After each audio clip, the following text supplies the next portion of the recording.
First thing I'm gonna do is start to boil the water for the pasta, and I'm gonna salt that. And while that's boiling, I'm gonna get my cheese ready.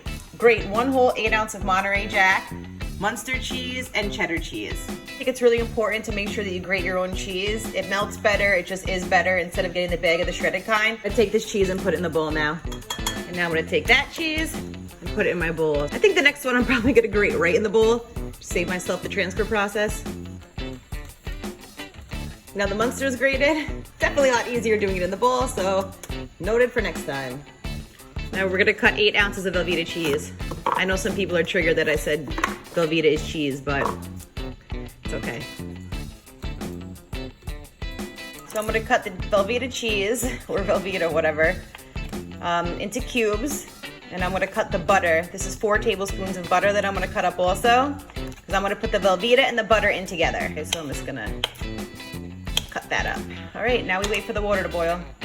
The water's almost boiled, but I just want to show you the pasta that I'm using. I'm using large elbows. I actually prefer using the small shells for this. But I thought if I called this macaroni and cheese and then use shells, that people were gonna get too wrapped up in the technicalities. So this is what I'm using. It says 6 minutes for al dente, 7 minutes for firm. I'm gonna do 7 minutes because I know that the pasta is gonna cook more when it's being baked. Time is up, it's time to drain the pasta. Put the same hot pot back on the stove, and now I'm gonna pour the pasta in. Put that butter in while the pasta's hot, and we're gonna put the Velveeta in also. Actually, you know what? Now would be a good time to salt and pepper it too. Let's do that. I feel like I like to go light on the salt, heavy on the pepper all the time. I just didn't grow up on a lot of salt, so if you like a lot of salt, add it. If you're not into a lot of salt, don't. Totally your preference, but that's all I season this with, is just salt and pepper. We're gonna add 1 cup of heavy cream. I might even do a 1.5 cups for this. This is the best macaroni and cheese I've ever had. Every single time I make it, people freak out over it, and when I tell them that there's no roux, they can't even believe it. You know what? I'm gonna put the whole 2 cups in.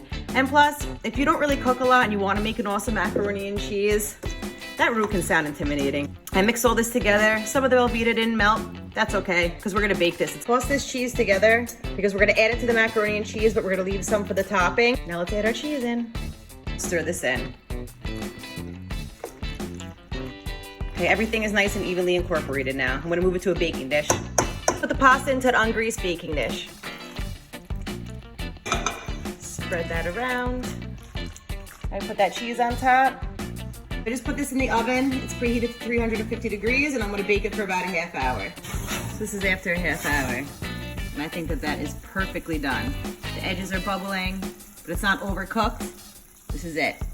I'm gonna add a little bit of parsley on the top just to add a little bit of green, a little bit of color. You don't have to do this, it's gonna do nothing really, but just like make it a little bit more appealing. See, I think that looks so good. I'm gonna show you the inside.